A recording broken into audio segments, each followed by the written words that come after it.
back to another episode of the Format Podcast. So we're gonna talk today about our buddy Draymond Green. Now, obviously, Draymond is one of the more well-known players in today's NBA.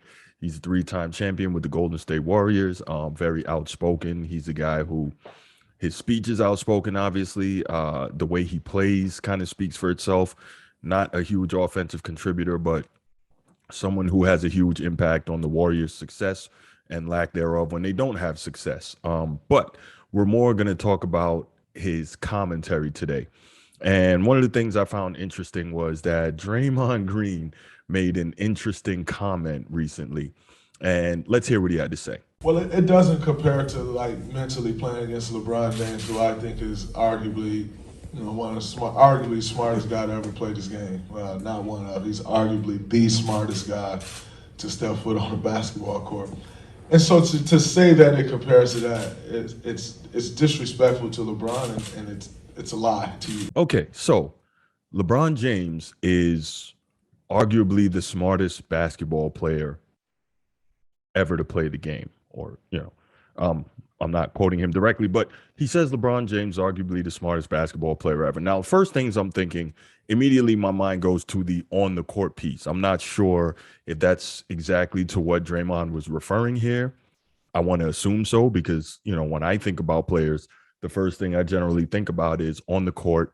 And that should be what you think about, right? They're players first. I'm not sure if people are thinking about on the court. People are thinking about the calculated moves he makes off the court, the fact that he's been able to maximize his earning potential by becoming the first active player to become a billionaire. We'll briefly touch on that later, too. I think there's something interesting about that. But I thought about it in the basketball context, right? So I thought about it in the basketball context, and immediately I'm thinking, Draymond. We know he's got a super popular podcast, the Draymond Green Show. Congrats to him.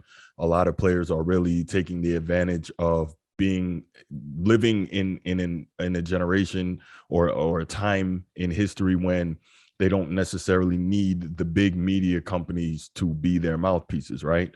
Obviously, you see the guys like Kenny Smith and Shaquille O'Neal and Charles Barkley, and these guys are on TV, but the modern player, the modern person, such as myself, doesn't necessarily need that backing. It's nice to have in terms of, revenue generation and whatnot. But if you're that guy like Draymond is, you're outspoken, you have a platform, people know who you are, you can kind of do your own thing. And so his podcast is one that does extremely well.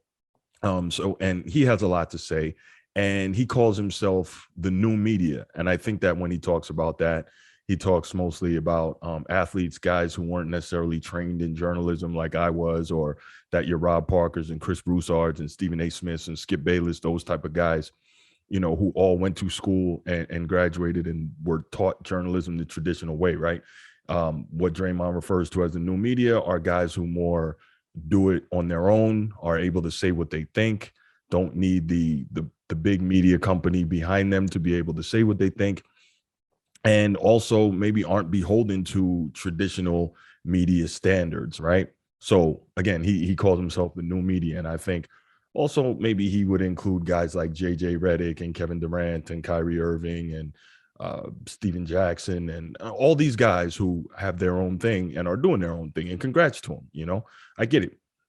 With that said, I think what happens is when you consider yourself member of the quote unquote new media, it allows you to just say things without repercussion or without the responsibility of the commentary you make. You can just say things. You don't necessarily have to always be able to back it up the way a trained journalist does. You may not face the same backlash for saying things the way a trained journalist does. Anyway, so in his role as a new media, he says a lot of amazing things. And back to LeBron being what he said, arguably the smartest player ever. First, I'm thinking, okay, is he talking about off the court? Is he talking about on the court? So let's talk about on the court. Obviously, we know LeBron he's got the photographic memory. We saw that a few years back when after a particular game, he was able to recite the entire sequence of plays leading up to a certain point in the game. That was cool, right? He's got a great memory for that. He's able to do it. Okay. I'm not sure if that necessarily means you are a, a smart player, or that just means you have a certain gift to be able to capture a sequence of things. Some people have that. Doesn't necessarily make you smart. I'm not saying he's not, but it's something to think about. So when Draymond says he's arguably the smartest player of all time, then I start to think about, okay, who else can we talk about in that discussion? Obviously, we talk about Magic Johnson, who Isaiah Thomas has gone on record saying that he believed Magic was the smartest player ever. You've got a guy like a John Stockton. You've got a guy like a Jason Kidd. Of course, you have Michael Jordan. And a lot of times, Michael Jordan's basketball intellect gets overlooked because of his tremendous physical gifts. I get it. Um, but he was a brilliant basketball mind in terms of understanding the game. You've got your Kobe Bryant's. Of course, you have your Larry Birds, which on the other side, right, his basketball intellect is probably maybe even exaggerated. We know he was an extremely smart player, but it may be even exaggerated for a couple of reasons. One, he's a white player, and two, he was a player who wasn't particularly athletically gifted. So what happens then? If you're not particularly athletically gifted and you are able to do all these tremendous things, then your intellect is lauded, your ability to quote unquote see the game and see things before it happened. And again, I'm not saying that those aren't tools that Bird possessed. They clearly were, but they may have been, they may have been exaggerated in terms of his ability to do that, because he wasn't necessarily making the wow athletic plays. And there's a number of other players that you could put into that discussion in terms of smartest all time. Now, where I want to push back in terms of LeBron being arguably the smartest player of all time, is he really? And let's look at it this way. Yes, the guy understands the game, but how does it make you the smartest player of all time if you can't play within a system? Is that an inability to understand it? Is that an inability to conform? Think about it. Everywhere LeBron has been, he has had to become the system in order to have success. Yes, we laud LeBron and talk about the success he's had. He's the only player to win championships, 3 different stops as the main guy. Totally get it. Of course. And why do I say the main guy? You look at a guy like Robert Horry. He won with the Rockets. He won with the Spurs. He won with the Lakers, 7 rings in total.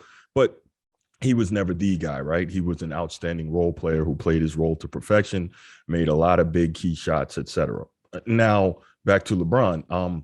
He's a guy who, as I said, he always had to be the system. He can only play one way. So how can you be the smartest player of all time if you can only play one way? Um, they talk about how he's been an outstanding shadow GM for his entire career. And how do I put this? How do I say this?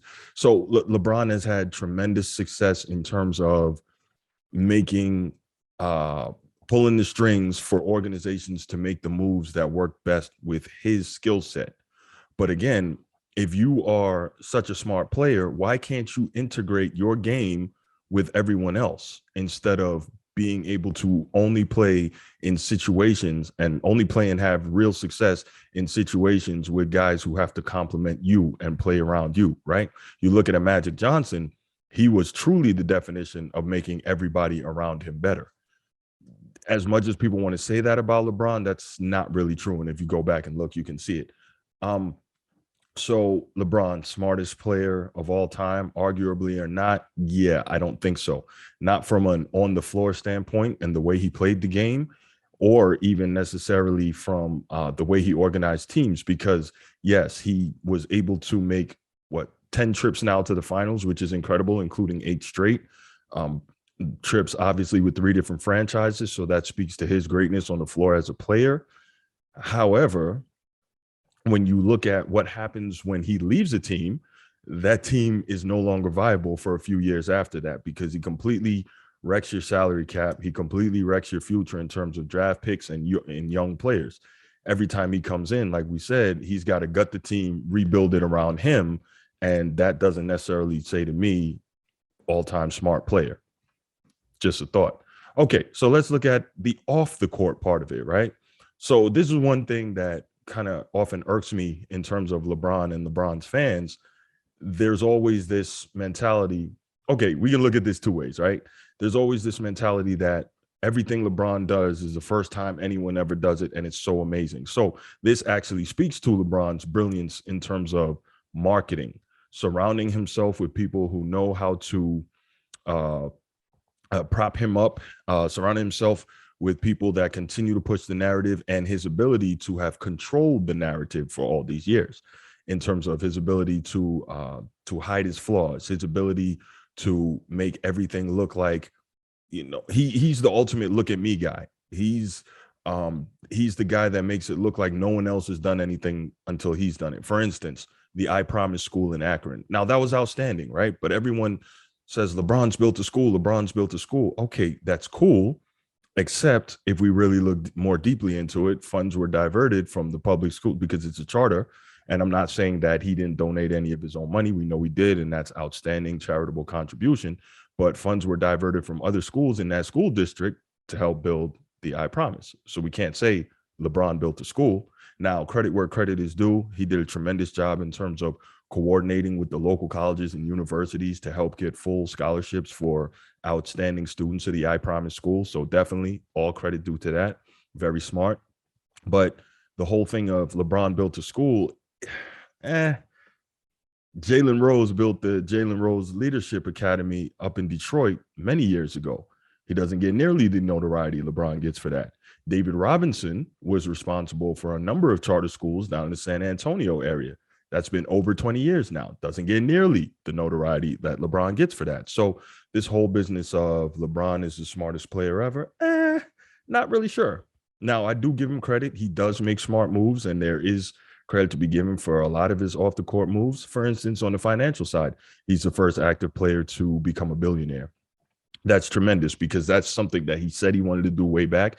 He set that goal. He has been in the right rooms in terms of being around the right people, learning the right things, getting into the right business deals, and just continuing to have success. And that is fantastic. Totally respect that. That said, the money is so much greater now in terms of elite athletes than it's ever been.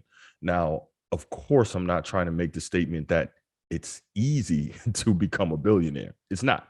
But let's look at this.